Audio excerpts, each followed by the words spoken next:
April 26, 1986, Pripyat, Ukraine. What happened here remains the worst nuclear power accident in recorded history. This is the full story.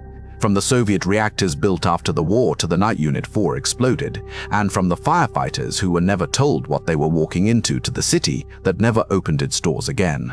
Let me tell you why that date still matters. Nuclear accidents are not like plane crashes where the wreckage tells the story in one glance. Chernobyl is a story about a machine that looked normal from the outside until one night it was not. About a city that looked normal from the balcony until the buses came. And about a government that treated radiation like a secret before it treated it like a poison. If you only remember one thing from this video, remember that combination. Bad design, bad procedure, bad information. Remove any one of those and Pripyat might still have children on its playgrounds today.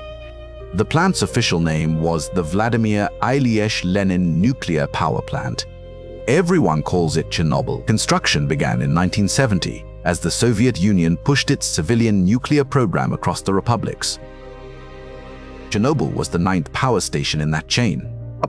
The earliest Soviet reactors after the Second World War were research and test units. They were not connected to the electrical grid. They did not send power to homes, factories, or cities. That distinction matters because in the late 1940s, the word nuclear still carried the shadow of Hiroshima and Nagasaki. The Cold War kept the fear of atomic war alive on both sides of the Iron Curtain. Both superpowers also understood that fission could generate electricity at industrial scale if the engineering could be made reliable and cheap enough to deploy across a continent. The Soviet Union spanned 11 time zones. Energy demand was uneven. Nuclear power promised concentrated output at fixed sites. In 1951, construction began on Obninsk APS, one at the Institute of Physics and Power Engineering near Moscow. The IAEA records first criticality on May 6, 1954, and connection to the national grid on June 27. Output was 5 megawatts, modest by later standards, but it proved that a reactor could feed civilian infrastructure. Building a reactor is not the same as building trust. After Hiroshima and Nagasaki, citizens on both sides of the Iron Curtain feared the atom as a weapon first. The Soviet answer was scale and branding. Show reactors beside hospitals and factories, call them peaceful, wire them into the grid, and let cities grow around them. Chernobyl was the end point of that policy, not an exception to it. When the 9th atom grad rose in Ukraine, the state was saying nuclear cities are normal. The accident later said normal can still kill you if the machine is wrong. Soviet propaganda branded it Atom Myrny, the peaceful atom, and used it to replace the mushroom cloud in public messaging. Obninsk operated for 48 years before decommissioning in 2002 without a major release, a record Chernobyl would erase in a single night. That propaganda campaign was not cosmetic. It was how a superpower taught millions of citizens to sleep near reactors. Posters showed smiling workers beside cooling towers. School textbooks described fission as the future of socialism, the way coal had been the future of the 19th century. The word peaceful did heavy lifting. It separated power plants from warheads in public imagination, even when the engineering shared roots and, in the OBM case, shared plutonium breeding goals.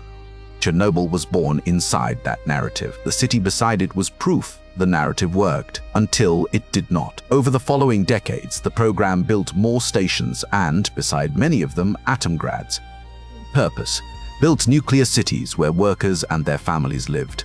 These were not hidden military installations. In that era, the USSR did not treat civilian nuclear plants as exceptional hazards requiring secrecy from the population. The Peaceful Atom campaign was designed to normalize reactors as symbols of modernity. Chernobyl was the 9th atom grad in the network and the first in Ukraine.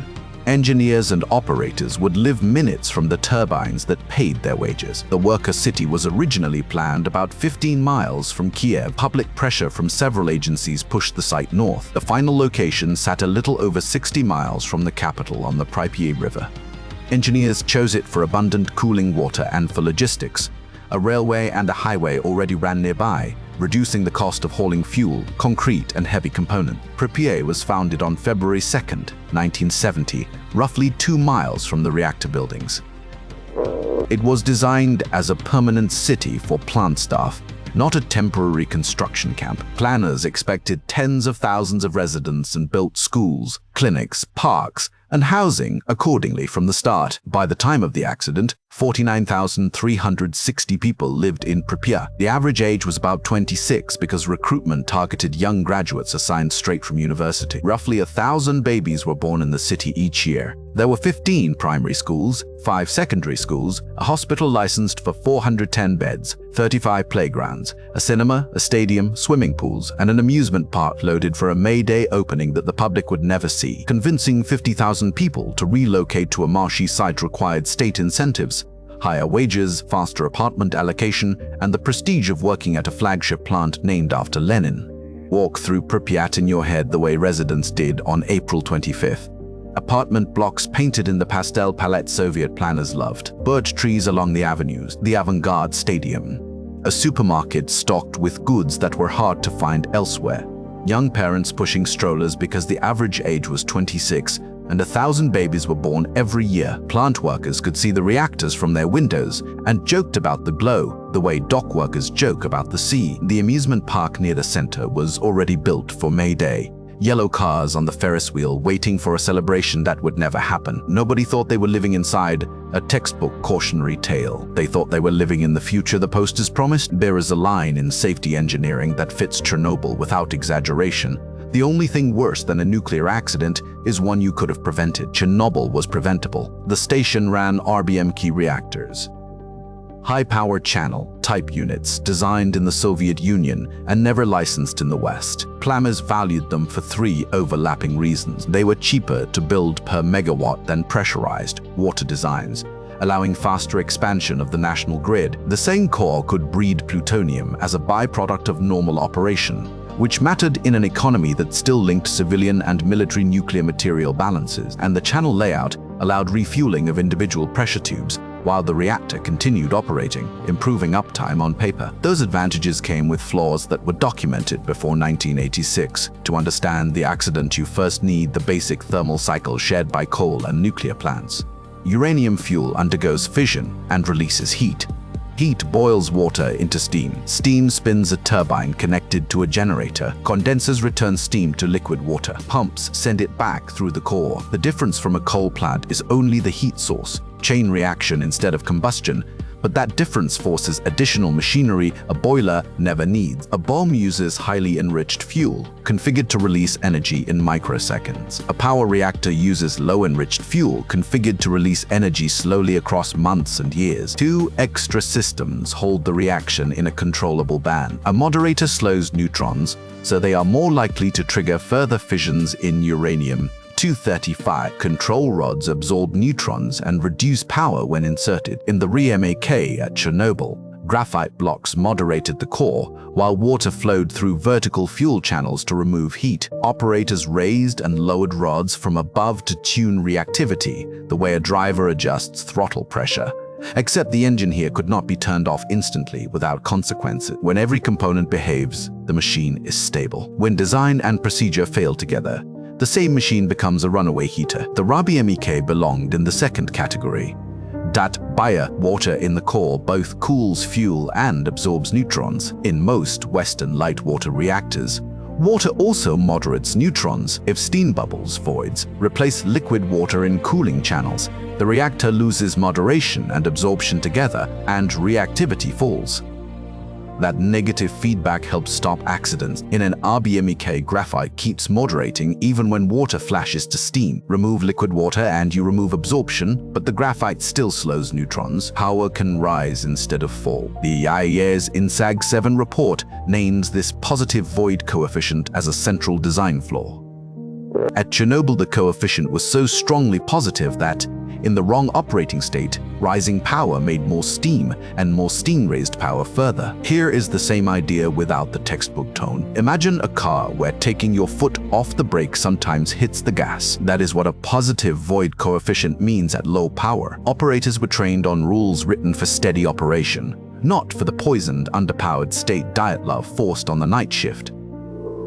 When the turbine test reduced flow, voids appeared. Voids increased reactivity. Reactivity increased heat. Heat made more voids. When die is cowabry.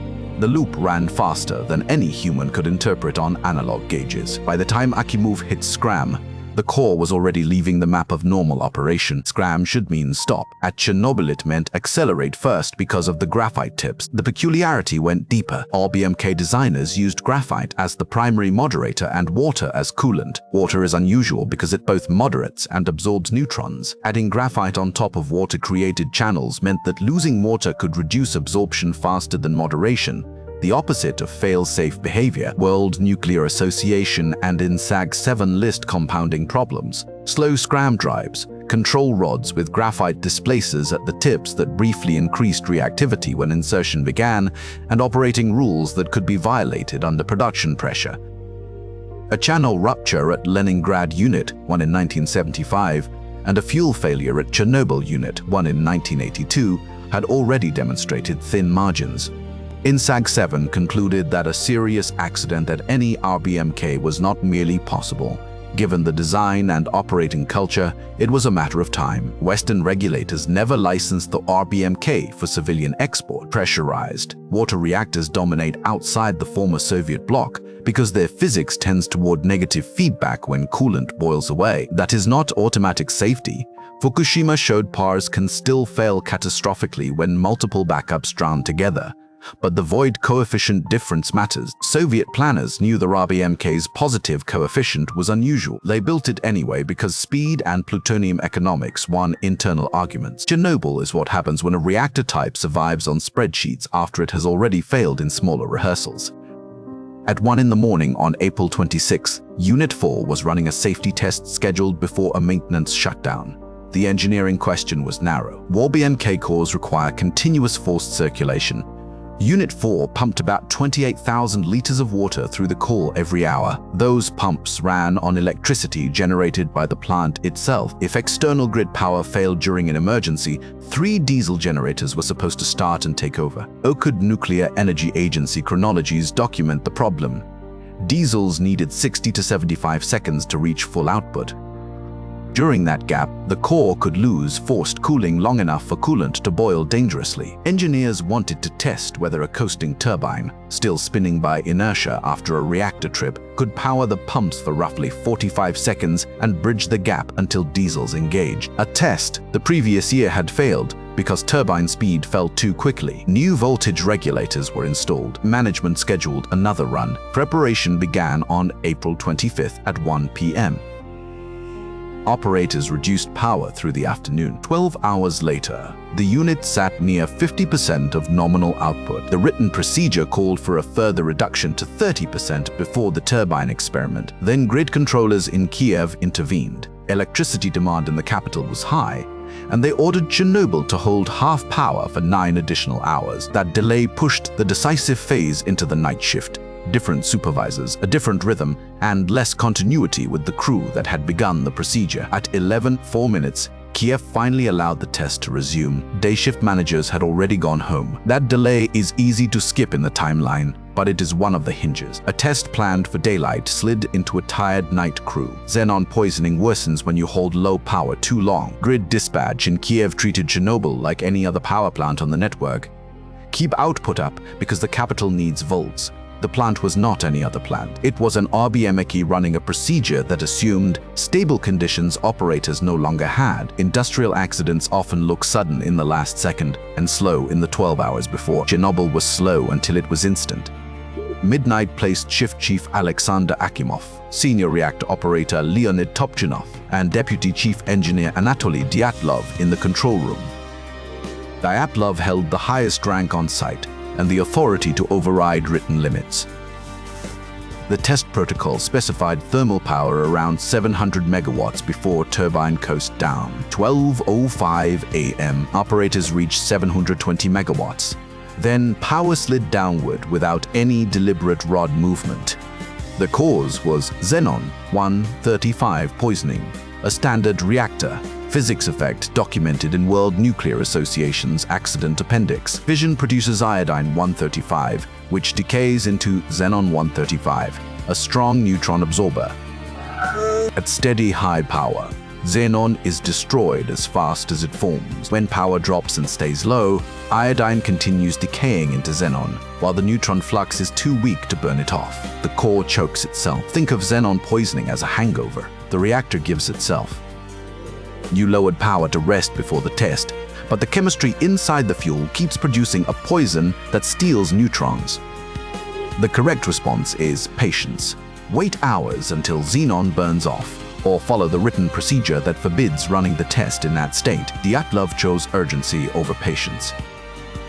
Production culture in the Soviet nuclear industry rewarded finishing scheduled tests and meeting grid commitments. Safety margins lived on paper. When Paper met a deputy chief engineer who had run tests before, Paper lost. That is not a cartoon villain story. It is an organizational story. Akimov was shift chief, but Dyatlov outranked him on site. Treatber. Toptunov was young at the controls. At the control, the room was tired. The test had been delayed all day. Every one of those facts is a thread pulling toward 12340. At 12:28, thermal power fell toward 30 megawatts, far below the band required for the test. Akimov cited operating manuals that forbade running that low for this procedure. Dyatlov insisted that 200 megawatts would suffice. Operators withdrew control rods to counter xenon and recover power, violating the minimum operating reactivity margin that INSAG 7 says should guarantee shutdown even if rods jam on insertion. By 1, they stabilized near 200 megawatts, less than a third of the intended test level, and decided to proceed. Automatic emergency protection was disabled. Of 211 control rods, most were withdrawn. A worker on the reactor hall floor later reported the control rod caps jumping on the lid above the core. Each cap weighed about 770 pounds, a physical sign that pressure and neutron flux were far from normal. At 1:23 and 4 seconds, the turbine test began. Main coolant pumps slowed. Steam voids grew in vertical channels, exactly the condition where a positive void coefficient does the most damage. With almost no rods left to absorb neutrons, reactivity climbed steeply. Akimov pressed the AS5 scram button at 1:23:40. Rods began to insert, but stalled early in travel, because graphite displacers at the rod tips briefly added reactivity before boron absorber sections entered the core. A design flaw INSAG 7 documents in detail. Power surged toward 100 times nominal. Fuel channel pressure ruptured tubes. A 2,000-ton upper biological shield lifted off the reactor building. The core opened to the atmosphere. Graphite moderator ignited. When air reached hot carbon, zirconium fuel cladding reacted with steam to produce hydrogen. A second explosion tore the roof apart and scattered fuel fragments and graphite across the turbine hall and yard. The first explosion was steam and pressure. The second was chemistry. When zirconium cladding gets hot enough in the presence of steam, it rips oxygen from water and releases hydrogen gas. Confined hydrogen ignites. That is why eyewitnesses reported 2 distinct shocks. A thud, then a brighter, harder blast that blew the roof skyward and sent the red glow visible from Pripyat. For a few seconds, the core behaved like a volcano made of fuel. Then the fire began. Graphite does not melt the way metal melts. It burns. Open-air graphite fire at Chernobyl would continue for days, lofting isotopes into the plume while firefighters aimed hoses at flames they did not know were radioactive. The machine designed to boil water quietly had become a chimney for the periodic table. 2 minutes after the explosions, firefighters from Pripyat were dispatched. They were not told. Vasily Ignatenko was among the first to reach the plant. His wife Ludmila later described the call. No clear explanation of what had exploded, no warning that reactor fuel lay on the ground around the building. Crews wore standard firefighting gear, nothing rated for an exposed core. Graphite pieces from destroyed channels lay burning on the yard. Men kicked blocks aside with their boots. Viktor Kibenok, commander of Pripyat's fire department, directed early operations and died of acute radiation syndrome within weeks. Volodymyr Pripyat received posthumous Hero of the Soviet Union honors.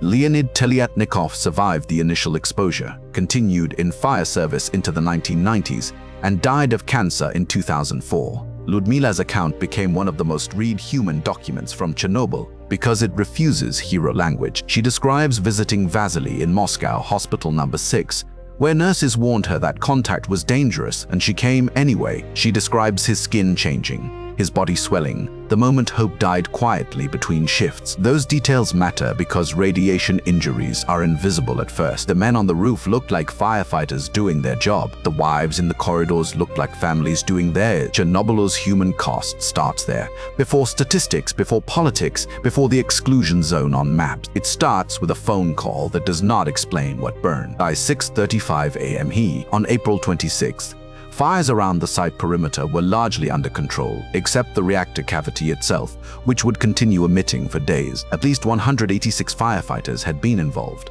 Many reached Pripyat's hospital the same morning with vomiting, fever, and crashing blood counts. Their uniforms registered lethal contamination rates. Staff stripped the clothing and buried it in the hospital basement. Some of those garments remain radioactive today. The sickest patients were flown to Hospital No. 6 in Moscow, a facility equipped for radiological emergencies. Radiation has no taste, no smell, and no sound. That is why the first hours went wrong.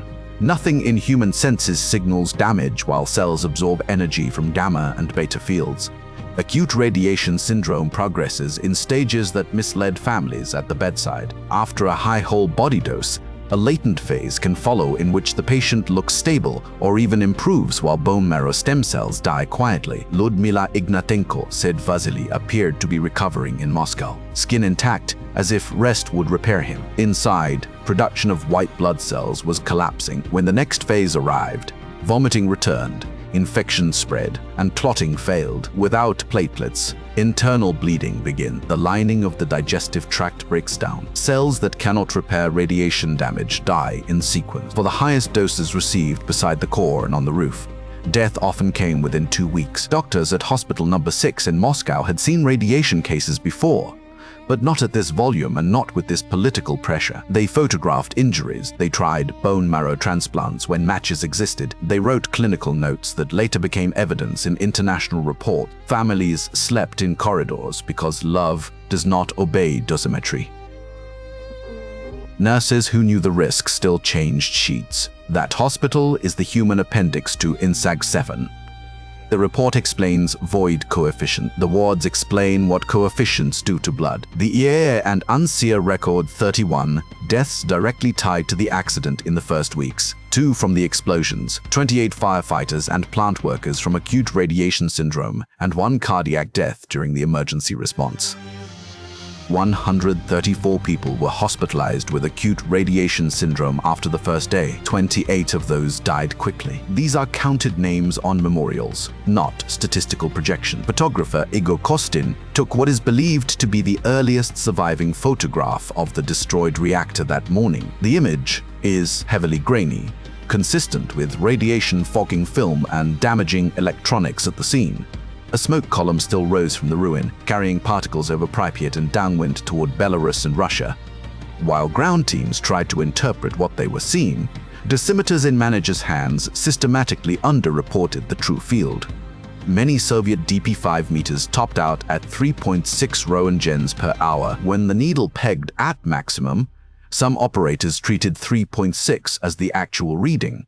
It was a flaw, not a ceiling. Measurements taken later in the worst spots near the debris showed on the order of 30,000 Roentgens per hour. Plant director Viktor Bryakhanov reported upward through the chain that the event was small and under control.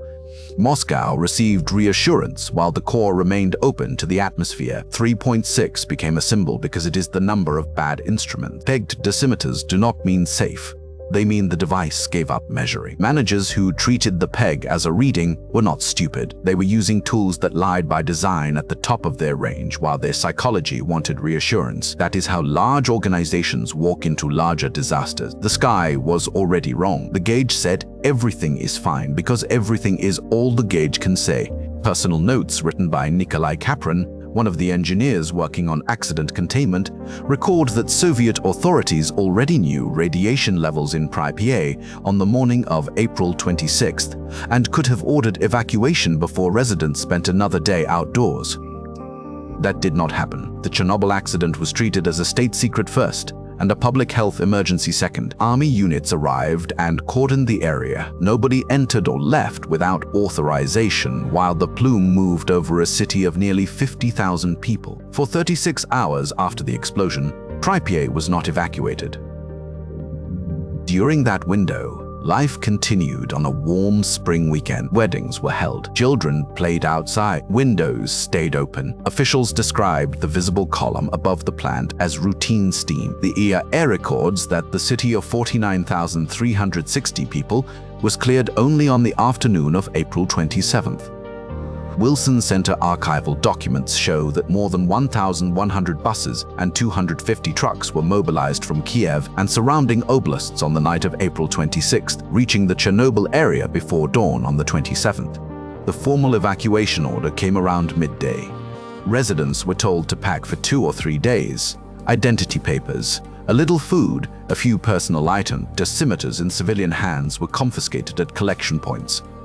Convoys of about 20 buses departed every 10 minutes. Between 40 and 45,000 people left in roughly 3.5 hours. They were told they would return soon. None ever lived at home again. 36 hours is the number historians keep returning to because it turns a reactor accident into a civic crime. Children played in dust that instruments already knew was hot. Pregnant women walked to shops. Wedding parties posed for photos with the glow on the horizon. Some residents later said they were told not to worry, that radiation was like vitamins in small doses, a lie so stupid it sounds invented, yet it appears in multiple survivor testimonies. The state had buses ready before the public order because the state knew. The public did not. That gap is the moral center of Chernobyl, separate from the physics. You can teach void coefficients in a classroom. You cannot teach a mother why she was allowed to keep her baby outside for an extra day after the core opened.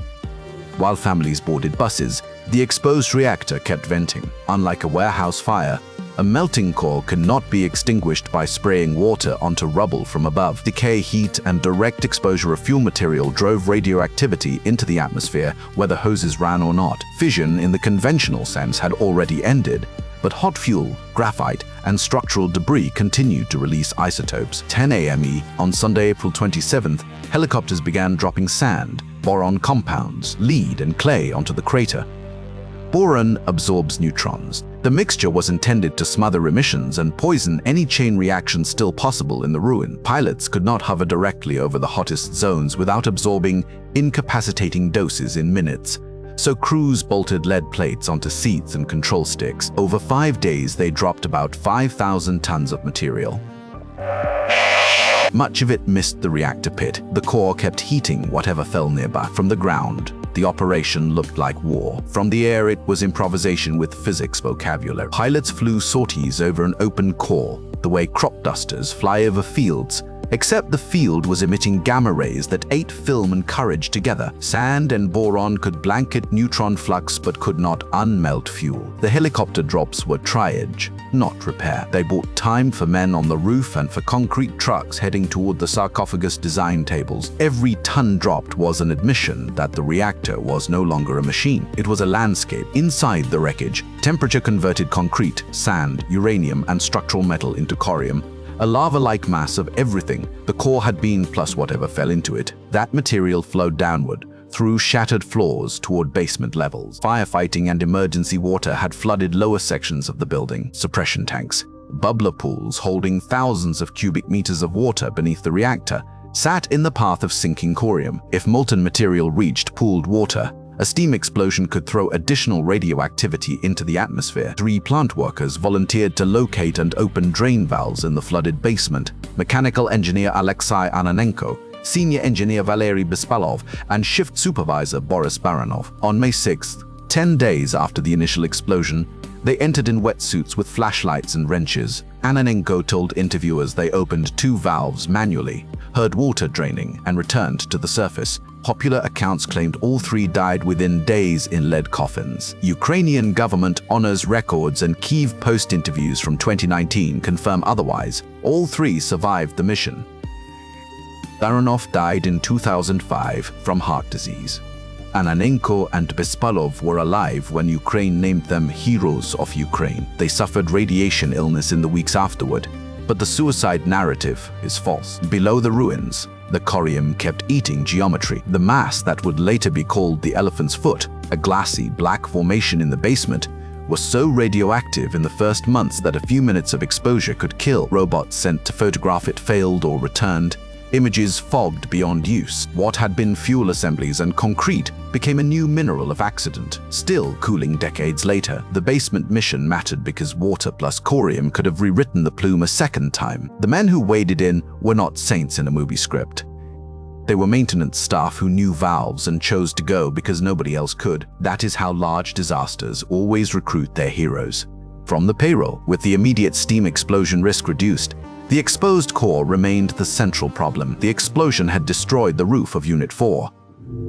Approximately 100 tons of highly radioactive debris, graphite and fuel fragments, lay on the roof of the adjacent turbine hall. Soviet engineers first deployed remote-controlled machines to clear it, including rover adaptations built for the lunar program and a specialized German robot. Radiation destroyed electronics faster than the machines could work. Some units became stuck in the rubble. Cleanup chief Yuri Semyolenko told a Carnegie Mellon robotics conference in 1990 that clearing the roof ultimately required mostly manual labor.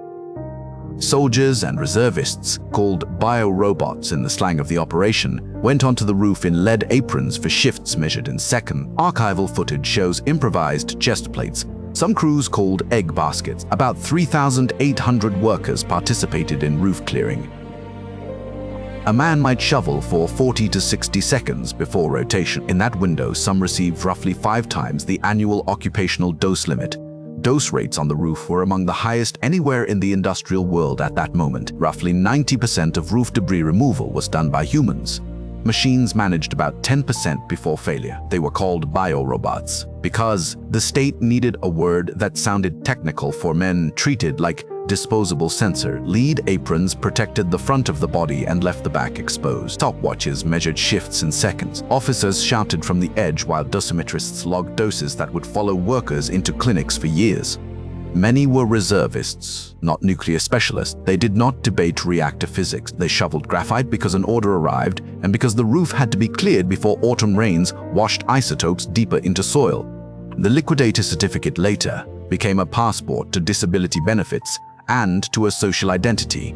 Survivor of the cleanup, witness to something the textbooks still struggle to size. Without a cleared roof, cranes could not safely assemble the first sarcophagus, the object shelter meant to seal Unit 4 from the environment. Construction used about 366,000 cubic meters of concrete and 6,600 tons of metal framing, completed in less than 6 months while dose limits forced rapid rotation of crews.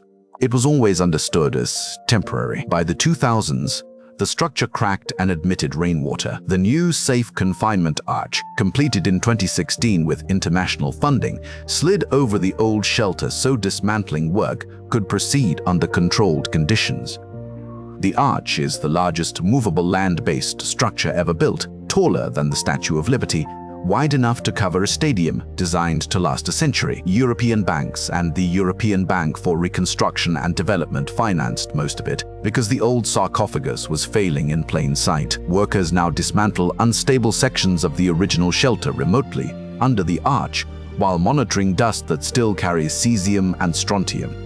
Chernobyl in the 2020s is not a closed ruin. It is a construction site for the world's most expensive containment project. Proof that some accidents do not end. They enter maintenance mode forever. While the sarcophagus rose, helicopters sprayed binding compounds over contaminated soil in surrounding areas to fix radioactive particles in place before topsoil was scraped, bagged, and relocated. Every structure in the evacuation zone, buildings, roads, open ground, went through monitoring. Nothing left the perimeter without scanning for contamination. Houses and equipment that could not be cleaned to acceptable limits were demolished and buried. More than 600,000 people received liquidator certificates for work in contaminated zones through the early 1990s. Building resettlement towns, burying graphite, filtering milk shipments, pouring concrete, and operating monitoring stations.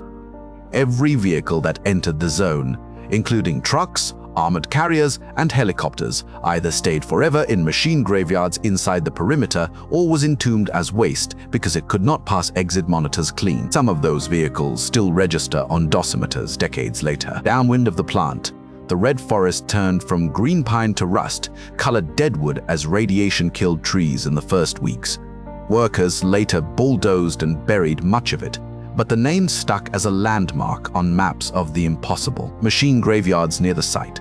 Rows of trucks, armored personnel carriers, helicopters with rotors clipped, became outdoor museums of contamination. You cannot wash a helicopter the way you wash a truck. Some objects were buried in trenches with concrete caps. Others remain where they were abandoned, registering clicks on dosimeters held at arm's length. The exclusion zone is not empty because nature hates people. It is empty because people decided the dose was not worth the risk, and then nature moved into the space left behind. Belarus did not host the reactor, but it received a large fraction of the plume. IAEA technical reports state that about 23% of Belarusian territory sustained significant contamination, affecting more than 2 million people in the fallout path. The Belarusian government reports that 485 villages and settlements were lost to the accident's aftermath, and that 24,700 residents were evacuated from Gomel region alone in the first months. The Polsy State Radio-Ecological Reserve on the Belarusian side covers more than 2,100 square kilometers, adjoining the Ukrainian exclusion zone across the border. Before the accident, more than 22,000 people lived inside what became that reserve across 96 communities. Belarus is a country of roughly 10 million people. During the Second World War, it lost about 1/4 of its population, a scale of national trauma that frames how Chernobyl landed on top of existing memory. After the accident, 1 in 5 Belarusians lived on land that still carried elevated cesium-137 in the soil decades later. Agriculture, dairy farming, and forestry required continuous radiological monitoring. Milk contamination from iodine and cesium became an urgent public health issue in the first years. WHO and UNSEER later documented a sharp increase in thyroid cancer among people who were children in 1986 in the most affected oblasts. Those tumors are treatable when caught early through screening programs that ran for years afterward. That thyroid signal is one of the clearest long-term health effects epidemiologists can separate from background cancer rates in the general population. It is counted pathology linked to a specific exposure pathway, not a guess. Potassium iodide tablets block the thyroid from absorbing radioactive iodine if taken early enough. They do not stop other isotopes. They do not undo exposure. They are a narrow tool for one pathway, and they work only if distributed before or immediately after the plume arrived. In Belarus and northern Ukraine, many children received internal doses from milk before authorities scaled iodine prophylaxis widely. That timing failure is part of why thyroid cancer became the long echo of April 26. Cesium in soil is a slower story, decades instead of days, affecting berries, mushrooms, and livestock in forests people had farmed for generations. Belarus paid for a reactor in Ukraine with land, health, and memory. The map of contamination does not care which republic hosted the turbine. The Ukrainian exclusion zone today covers about 2,600 square kilometers where permanent habitation remains restricted. Pripyat froze on the afternoon of April 27th, exactly where evacuation left it. The amusement park prepared for May Day never opened to the public. Classrooms still hold textbooks from 1986. The Ferris wheel rusts above empty asphalt. In many apartments, the objects of daily life sit where residents placed them when they believed they would return in days. A handful of elderly, say mostly self-settlers, returned illegally in later years to villages their families had farmed for generations. Ukrainian authorities eventually tolerated a small number. Their average age in recent surveys exceeds 60. They are not evidence that radiation is harmless. They are evidence that attachment to home can outweigh official prohibition for people who remember the place before the plume. Wildlife returned to the exclusion zone not because radiation is good for wolves, but because humans left. Studies in the 2010s found thriving populations of boar, deer, wolves, and birds in areas where hunting and farming stopped. That does not cancel the health data from contaminated regions outside the fence. It complicates the picture. Nature fills vacuums. Radiation still matters most where people eat local food and live year-round on hot soil. Tourists who photograph the Ferris wheel today pass dosimeter checkpoints on the way in. The city is a museum of a single afternoon's mistake frozen in concrete. Estimating total casualties from Chernobyl splits into two categories that newspapers often merge and scientists keep apart. The official Soviet figure, maintained since 1986, is 31 deaths among workers and firefighters who perished directly from the accident and its immediate medical consequences. That number matches the international consensus recorded by UNSEER and the IAEA. 2 killed by the explosions, 28 who died of acute radiation syndrome within weeks, plus 1 cardiac death during the response. Long-term mortality is a separate accounting. The WHO Chernobyl Forum in 2005 projected up to 4,000 eventual cancer deaths among the most heavily exposed groups: emergency workers from 1986 and 1987, evacuees from the hottest zones, and residents who received the highest doses. That projection applies statistical risk models across lifetimes. It does not mean 4,000 bodies in morgues with Chernobyl written on the death certificate today.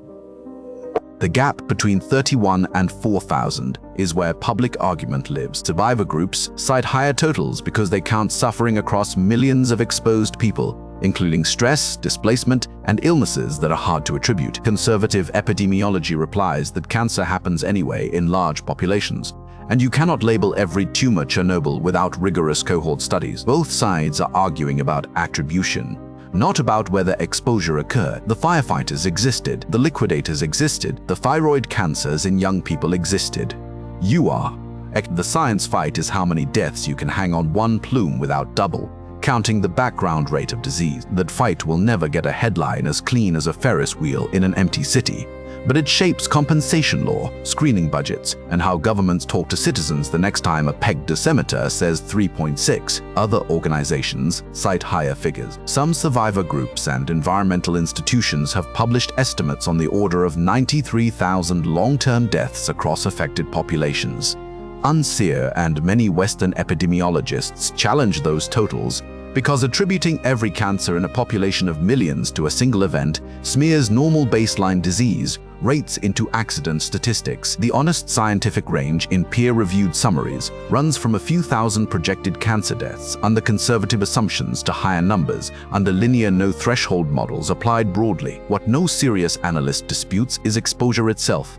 The firefighters who ran toward the fire, the men who shoveled graphite for 40 seconds on the roof, the 3 workers who opened basement valves, and the 600,000 liquidators who labored in contaminated fields received doses high enough to measure in blood counts, film badges, and clinical records. Chernobyl was not only a nuclear story, it was simultaneously a political story about state secrecy, an engineering story about a reactor type the West never adopted, and a human story about people who were not given the information their bodies needed to survive the first day. Swedish monitoring stations at the Forsmark nuclear plant detected elevated radiation on workers' clothing on April 27th, before Moscow issued a public statement on April 28th acknowledging that an accident had occurred.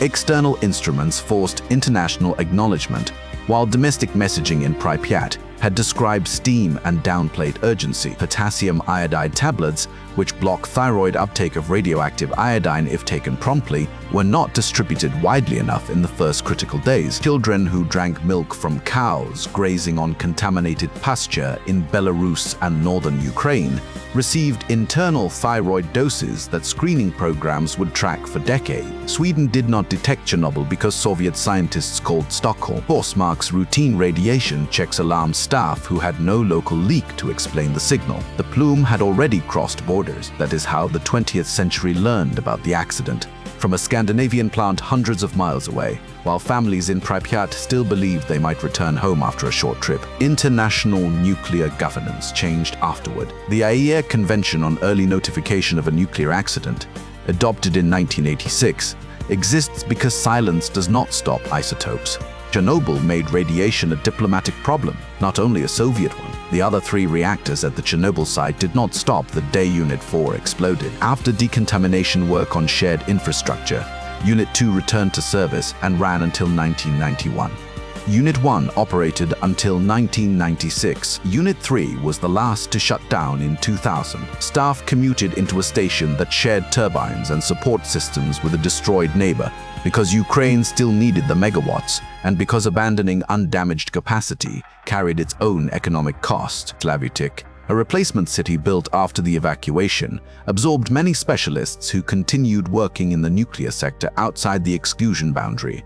Chernobyl town itself still hosts rotation workers who maintain the new safe confinement and monitor the ruined unit, proof that the site remains an active industrial problem 4 decades later, not a closed chapter in a textbook. Units 5 and 6 were under construction when the accident happened. The cranes still stand in the skyline, photos like frozen ambition. Ukraine's decision to keep operating surviving units split international opinion. Western agencies argued any RBM key was unacceptable after 1986. Ukrainian officials faced blackouts and economic collapse in the 1990s. That compromise is uncomfortable to narrate because it forces you to hold two truths. The same site that killed firefighters also paid salaries for years afterward. Energy politics does not pause for grief. In 1987, Soviet courts tried plant director Bryukhanov, Chief Engineer Fomin, Deputy Chief Engineer Dyatlov, and others for violating safety regulations. Prison sentences followed. International observers often describe the trials as scapegoating operators for design flaws. The state itself had approved. Valery Legasov, deputy director of the Kurchatov Institute and a central scientific voice in the response, recorded detailed accounts of decision pressure and institutional denial before his death in 1988. Declassified materials and INSAG-7 align on shared causation, an unstable reactor design, a test procedure executed far outside safe parameters, training gaps on low-power void behavior, and a culture that treated admission of danger as political failure. Legasov's audio tapes, published years later, read like an engineer's confession without a courtroom. He described how reporting bad news upward could end careers faster than fixing reactors. He committed suicide on the second anniversary of the accident, a detail that turned him into a symbol of honest science crushed by bureaucracy. Historians caution against making him a solitary hero. He was part of the system he criticized, but his testimony helped INSAG-7 document design flaws Moscow preferred to minimize. The trial punished operators. The archive punished the story. Both were incomplete without the other. Nuclear power plants are not simple machines. Safety cannot be subordinated to grid dispatch schedules in Kiev, to maintenance windows, or to the convenience of running a turbine test on the night shift after a day crew hands off an unstable core. The BMK's positive void coefficient was documented in engineering literature before April 26th. Earlier incidents at Leningrad and at Chernobyl Unit 1 had already demonstrated that margins were thin. What Pripyat became, a city of 50,000 frozen on April 27, 1986, with homework on desks and an amusement park that never opened, is the permanent cost of treating those warnings as administrative noise. After 1986, every nuclear regulator on Earth got the same homework assignment: simulate station blackout, respect xenon transients, never disable safety systems to finish a checklist, install containment where designs allow it, share accident data across borders within hours, not days. The industry did not abandon fission. Hundreds of reactors still run, but Chernobyl sits in every safety case like a shadow on the wall. When Fukushima failed in 2011, engineers again watched backup systems drown together. Different reactor, different trigger, same lesson that complexity plus stress kills margin. Chernobyl is not the only nuclear disaster. It is the one that froze a city in place and taught the world to read a peg dosimeter as a scream. They say that in war, the victors write history. At Chernobyl, there were no victors. The world lost a young city, a reactor hall, and the trust of hundreds of thousands of people who were told to pack for 3 days and never came back. The exclusion zone remained. The arch over Unit 4 remained. Thyroid clinics and dosimeter checks remain. The lesson is not mystical. Build reactors whose physics fail safe when coolant is lost. Never disable automatic shutdown to finish a test. Never send firefighters to a roof without telling them the core is on the ground. Evacuate when instruments peg at their maximum, because pegged means unknown, not safe. Read INSAG-7. Remember Pripyat, that is Chernobyl. With a have to its two from punt, which is all the of a albi, I crete y stow. If you want one sentence to carry out of this story, carry the ladder of failures. Design flaw plus procedure violation plus secrecy plus delayed evacuation. Remove secrecy alone and Pripyat empties on April 26th. Remove the procedure violation alone and the test waits for daylight and sane power. Remove the design flaw alone and scram might actually scram. Chernobyl needed all 3 failures aligned on the same night shift. That alignment is why the accident still teaches engineers diplomats, and doctors 4 decades later, nuclear power is not cursed. It is unforgiving. The peaceful atom was a slogan. Physics does not read slogans. Thank you for watching and see you next time.